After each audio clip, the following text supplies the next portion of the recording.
le procès Charlie qui s'ouvre cette semaine, 5 ans après les attentats contre la rédaction de Charlie Hebdo et l'hypercachère de Vincennes. La France est-elle encore Charlie? On peut se poser cette question. Peut-être que l'unanimité, vous vous souvenez qu'il y avait mis 4 millions de Français dans la rue juste après les attentats et derrière nous. Écoutez ce témoignage, c'est celui de Richard Malka, c'est l'avocat historique de Charlie. Et pour lui, en quelque sorte, les auteurs de l'attentat ont gagné parce que la liberté d'expression a plutôt reculé depuis 5 ans. C'était ce matin sur France Inter. Vous dites les frères Kouachi et Coulibaly ont gagné. Vraiment, ils ont gagné ? Alors je crois que je dis qu'en tout cas ils ont provisoirement gagné parce que je pense que la liberté finit toujours par l'emporter. Je pense effectivement que provisoirement leur état d'esprit a gagné. C'est-à-dire que si vous voyez dans tous les champs de la liberté d'expression, il y a une régression formidable. Voilà, et bien sûr, on attend vos réactions sur ce sujet. Vous connaissez les hashtags Point de vue et Figaro Live. Est-ce que vous êtes d'accord avec ça, Jérôme Sainte-Marie? Est-ce que la liberté d'expression a plutôt reculé depuis 5 ans? Ah oui, certainement, mais peut-être pas exactement uniquement dans le sens... Je ne sais pas ce que sous-entend M. Malka. Il a dit dans toutes ses formes, la liberté d'expression a reculé, bien entendu. Il y a même des lois pour ça, pour la faire reculer. Je vous coupe une seconde. Dans une autre interview, c'était au Point, il explique qu'aujourd'hui, il est plus difficile de critiquer l'islam parce que, aussitôt, et notamment dans les rangs de la gauche ou d'une certaine gauche, on vous accuse de racisme ou d'islamophobie. Bah, oui, on a des affaires récentes, on a des propos récents, notamment venant de la France insoumise, mais la liberté d'expression, excusez-moi, ne se résume pas à la critique de l'islam ou de l'immigration. Ce que je constate simplement, c'est qu'il y a des lois qui... Alors, la loi Avia a été censurée par le Conseil constitutionnel, mais enfin, il y a toute une série de luttes contre les supposées fake news, toute une série, effectivement, de luttes contre ce qui circule sur Internet. C'est une forme de contrôle de la liberté d'expression. Et effectivement, on ne peut pas dire qu'en France, on ait une passion particulière pour la liberté d'expression, ni pour le pluralisme politique. Donc ça, les exemples abondent. Encore une fois, il ne s'agit pas uniquement de s'intéresser à la question de la critique de l'islam. Quant à la critique de l'islam, je trouve quand même que le jugement me paraît bien, comment dirais-je, je dirais pas bien pessimiste, parce que la critique de l'islam n'est pas une valeur en soi, mais il me semble qu'on peut s'exprimer et qu'on s'exprime encore très vivement, très librement sur le sujet, ce qu'on va essayer de faire d'ailleurs avec vous dès à présent. Mathieu Zucker, on se souvient de cette formule « Je suis Charlie » qui était reprise par tous les gens qui voulaient montrer leur soutien à la rédaction de Charlie Hebdo décimée par cet attentat. Il y a un sondage IFOP qui a été commandé par Charlie Hebdo et qui montre qu'il y a quand même un certain nombre de Français, 8%, et le taux monte à 18% chez les musulmans, un certain nombre de Français qui se refusent à condamner l'attentat contre Charlie Hebdo. Est-ce que ça vous inquiète? Est-ce que vous y voyez un signe que toute la France n'est pas Charlie? Alors, je ne suis pas du tout inquiet et pas du tout d'accord non plus avec ce que disait ce matin Richard Malka. Et j'en veux effectivement pour illustration ce que l'enquête de l'IFOP dont vous parlez à l'instant permet de révéler. Une enquête de l'IFOP et de la Fondation Jean Jaurès que j'ai l'insigne honneur de représenter ici. Le chiffre le plus parlant, me semble-t-il, issu de cette enquête, c'est celui qui consiste à dire que oui, nous sommes Charlie en réalité. Nous sommes Charlie alors que nous n'avons pas toujours été Charlie. Oui. Je dis nous sommes Charlie parce qu'aujourd'hui, la grande majorité des Français considèrent que Charlie a eu raison de publier ses caricatures en 2006. En 2006, au moment de l'affaire, au moment de la polémique, il n'y a que 38% des Français qui approuvent le choix éditorial de Charlie, plus 21 points en moins de 15 ans. Il est évident que les attentats de 2015 ont joué un rôle considérable, mais contrairement à ce que dit Richard Malka, il y a dans l'opinion une volonté d'affirmer cette liberté d'expression qui est bien plus ancrée aujourd'hui qu'hier.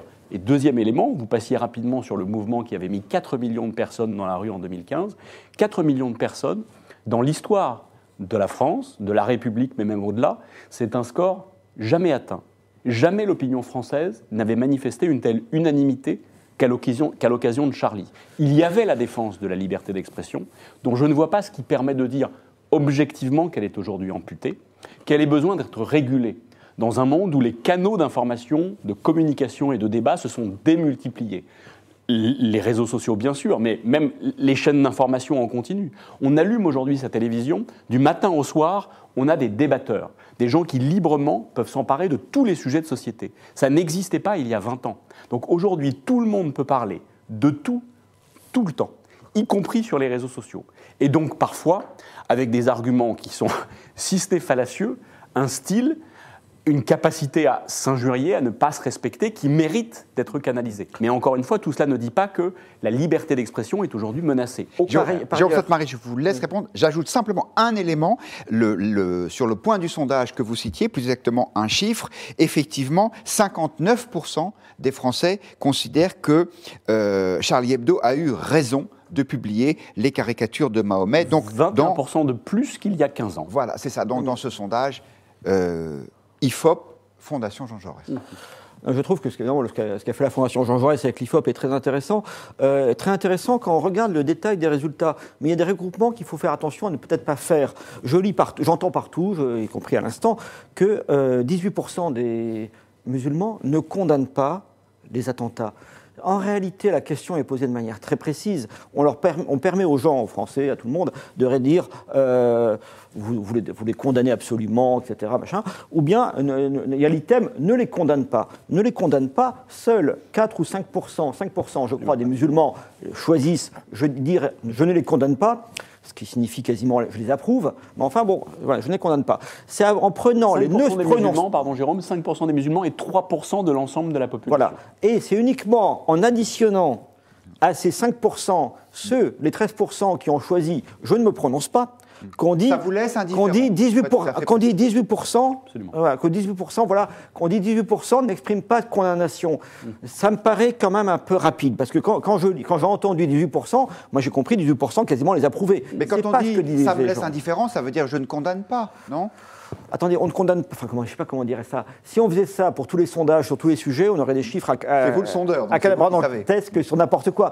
Encore une fois, il ne faut pas non plus. Il y a suffisamment de sujets d'inquiétude, il y a suffisamment d'ailleurs d'attaques terroristes, etc., pour ne pas en rajouter. Là, si vous voulez, bon, il y a 5% des gens qui disent je ne condamne pas les attentats. Bon, c'est effectivement 4%. 5% des musulmans. C'est une vraie préoccupation. 5%, ça fait du monde, mais ce n'est pas 18% qui sont en train de dire à un sondage je suis en train de les approuver, ou en tout cas je ne les condamne pas. Être indifférent, on a le droit, je vais être tout à fait sincère, hein, on a le droit d'être indifférent à un certain nombre de sujets. On a le droit de ne pas répondre à un sondage. C'est un sondeur qui vous le dit, on a le droit de ne pas avoir d'opinion sur tout, etc. Donc il faut faire un petit peu... voilà, il ne faut pas quand même amalgamer des pourcentages de manière incontrôlée, disons. Et il y a un autre écart à nuancer, c'est l'écart entre les Français qui condamnent effectivement ces attentats et les Français musulmans qui le condamnent. 88% des Français condamnent, 71% des musulmans. L'écart existe, il est significatif, mais encore une fois, il mérite d'être mesuré, d'être nuancé. Aux 3/4, nos compatriotes musulmans condamnent évidemment les attentats de 2015. Voilà. Donc, je trouve qu'il y a parfois, comme le disait Jérôme, un fil qu'on tire qui est un tout petit peu dangereux. Un autre chiffre a été mis en exergue, c'est la proportion en fait de Français et de Français musulmans qui sont capables de mettre leurs croyances religieuses au-dessus des valeurs de la République. Absolument, c'est d'ailleurs l'un des éléments du sondage que nous voulions vous montrer, donc je vous laisse en parler. Il est évident que ce pourcentage questionne qu'aujourd'hui encore, un certain nombre de nos compatriotes placent leurs croyances religieuses au-dessus des valeurs de la République, c'est nécessairement un problème. Et ça chiffre même une forme de faillite de la République, au moins partielle. Mais n'oublions pas que nos compatriotes musulmans ne sont pas les seuls. Je veux dire, les catholiques eux-mêmes, et ça ne date pas d'aujourd'hui. Là, pour le coup, c'est même l'histoire de la République qui s'est constituée et consolidée en opposition au pouvoir catholique. Les catholiques eux-mêmes ont longtemps placé leurs convictions religieuses au-dessus des valeurs de la République. Attendez, mais de toute façon, soyons plus précis.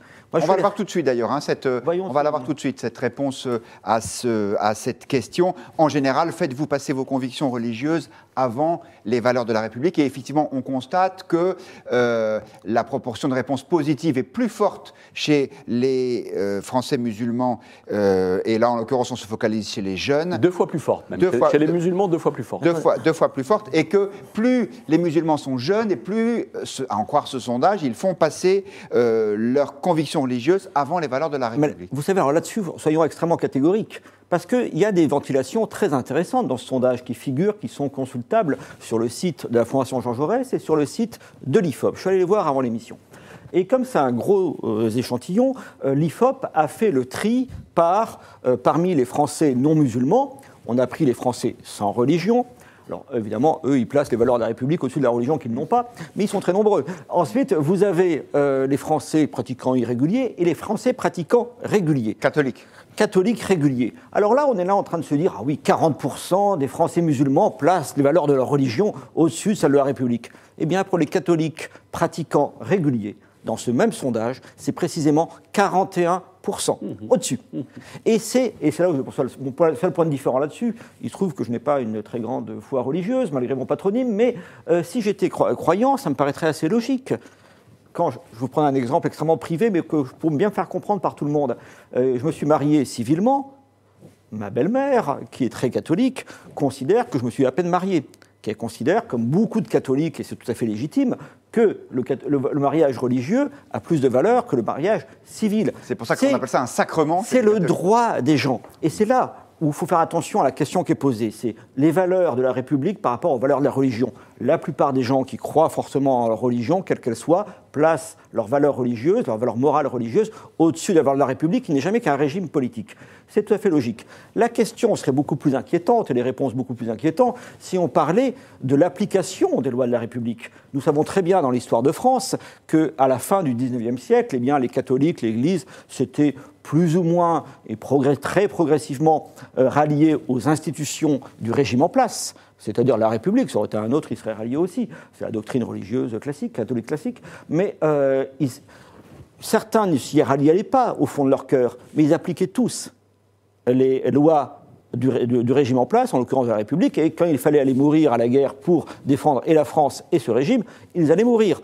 Donc la question en réalité politique à poser n'est pas en réalité de savoir si on place ces valeurs privées ou valeurs religieuses au-dessus ou en dessous des valeurs du régime. C'est est-ce qu'on accepte d'appliquer les lois de la République. C'est une toute autre question, et là j'espère qu'on n'aurait pas eu 40% de gens disant non, moi j'applique les lois de ma religion et non pas celles de la République. Là-dessus, je ne veux pas tomber dans l'exemple extrême et la caricature, mais on sait qu'il y a dans l'histoire de la République un principe d'égalité femmes-hommes, aujourd'hui revendiqué par tous, qui n'a pas toujours été en réalité une boussole pour tout le monde.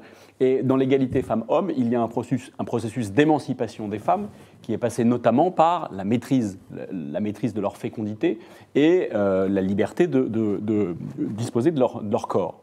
Et le vote de l'interruption volontaire de grossesse, qui a plus d'un demi-siècle aujourd'hui, a longtemps été critiqué, disputé, une vive opposition des milieux catholiques, encore aujourd'hui, alors même que, évidemment, ce droit existe. Il existe, encore une fois, il s'agit de groupes qui sont relativement minoritaires, isolés, mais il existe encore des groupes qui s'opposent par des actions militantes assez radicales à le fait que des IVG puissent être faites dans certains centres médicaux. Donc on voit bien que, là encore, il s'agit pour certaines personnes de faire passer leurs convictions religieuses avant l'affirmation d'un droit garanti par la loi pour une catégorie de la population. C'est un peu différent, si je peux me permettre. Oui, allez-y. C'est un peu différent pour cette question centrale pour nombreux catholiques, quand même, effectivement, le droit à la vie, c'est-à-dire l'avortement, ou bien l'opposition à la PMA ou à la GPA. Si un jour, c'est d'ailleurs en train de se faire pour la PMA, ça se fera probablement pour la GPA, si un jour le régime en place, en l'occurrence la République, adopte la liberté totale de pratiquer, on dira ça la liberté si on veut, la PMA et la GPA, on ne peut pas empêcher, et c'est tout à fait normal, un certain nombre de personnes, parmi les musulmans d'ailleurs, très souvent, parmi les catholiques également, parmi les protestants, ou les juifs, de considérer que eux, que leurs valeurs, elles sont au-dessus de ça, qu'eux, ils demeurent opposés à la PMA ou à la GPA. Effectivement, il y aura une opposition de valeurs par rapport au régime. Donc ça, c'est tout à fait légitime dans une société. La vraie différence par rapport à ce que vous disiez, c'est donc la question n'est pas les opinions ou les valeurs. La question, c'est l'opposition, en quelque sorte, aux lois en vigueur. Des gens qui sont opposés à l'avortement et qui souhaitent que ce soit interdit, c'est leur droit le plus strict, à condition qu'ils se situent dans le débat démocratique. S'ils vont faire des actions illégales, qui font des actions militantes, prosélytes, pour convaincre des personnes de ne pas. Mais vous êtes d'accord qu'on ne peut pas mettre sur le même plan des actions militantes contre l'avortement et les attentats de Charlie Hebdo? En aucune façon. Ouais. Non. Là, on était sur une généralité qui consiste à dire quel est le deux poids, deux mesures entre nos propres convictions. Je vous donne le point de vue de nos internautes et puis ensuite, bien sûr, vous continuez à débattre. D'abord, on vous a posé la question, vous savez qu'on aime bien aussi nous faire, non pas un sondage, car l'échantillon n'est pas représentatif, à part celui du talent et du discernement de regard des points de vue, mais on vous a posé la question sur Twitter. Vous reconnaissez-vous dans l'expression l'expression « je suis Charlie », c'est oui à 62,5%. Donc voilà, là aussi, il y a débat. Beaucoup de réactions sur ce sondage. Nathan 770 sur le Figaro.fr qui considère qu'il est intéressant car il donne la proportion de la place qu'occupe l'islam en France. On a le droit de tout dire, nous, du DZ sur YouTube, mais parfois on ferait mieux de se taire. C'est sûrement pas adressé aux gens qui sont sur ce plateau, je vous rassure tout de suite. Christophe 78 sur le Figaro.fr à nouveau. Que des gens se refusent à condamner des attentats me semble vraiment problématique. Et puis, encore Nathan, qui est assez sombre. Pour lui, ce sondage condamne toute perspective de vivre ensemble. La réaction de Babineau, sans lesquels il n'y a pas d'émission point de vue digne de ce nom. C'est surtout la jeunesse musulmane qui a une religiosité plus forte que ses aînés et qui est donc moins tolérante au blasphème. Sans doute, Babineau, faisiez-vous allusion à la partie du sondage que nous avons montré à l'écran. Et puis, ce constat, la société française est de plus en plus communautariste et donc elle est de moins en moins Charlie. Est-ce qu'il y a une... Vous partagez ce constat, Jérôme Sainte-Marie ? Je suis très troublé par l'expression « je suis Charlie ». Je ne suis pas sûr que... Enfin, comment dirais-je ? C'est une expression bizarre, dire « je suis Charlie », si vous voulez. Moi, j'ai beaucoup de respect pour... beaucoup de peine pour effectivement les journalistes qui ont été assassinés, beaucoup de respect, y compris pour l'acte récent de Charlie, de republier ces caricatures. C'est courageux. Ça a même plus de sens la seconde fois que la première, en quelque sorte. Vous voyez ce que je veux dire ? Mais dire « je suis Charlie », c'est une injonction qui est très curieuse. Enfin, Charlie est un journal qui avait et qui a toujours une ligne éditoriale, qui a une pratique, etc., à laquelle on n'est pas obligé de s'identifier. Dire « je défends Charlie et je défends la liberté de Charlie », c'est une chose. Dire « je suis Charlie », c'est quelque chose qui est très embarrassant parce que de fait, pour un certain nombre de personnes qui sont attachées, et pas seulement d'ailleurs les musulmans, il y a aussi des catholiques qui ont encore entre la gorge un certain nombre de couvertures, de mise en cause du clergé, etc. Et leur dire, évidemment, qu'ils défendent Charlie contre ce qui leur a été fait, qu'ils défendent la liberté de Charlie, mais dire « je suis Charlie », non. Vous voyez ce que je veux dire ? Si demain il y avait l'humanité qui était l'objet d'un attentat, je ne suis pas sûr qu'on obligerait tout le monde à dire « je suis l'humanité ». Cher Jérôme, c'est le message implicite en réalité. Ah, On dit « je suis Charlie », on ne dit non. pas « je revendique pour moi-même la ligne éditoriale de En tout cas, Charlie il y a Hebdo ». effectivement les deux. Il aurait mieux valu dire autre chose à ce moment-là. Peut-être, mais on comprend quand même que c'est le message. Et c'est ce slogan-là qui a fait Flores.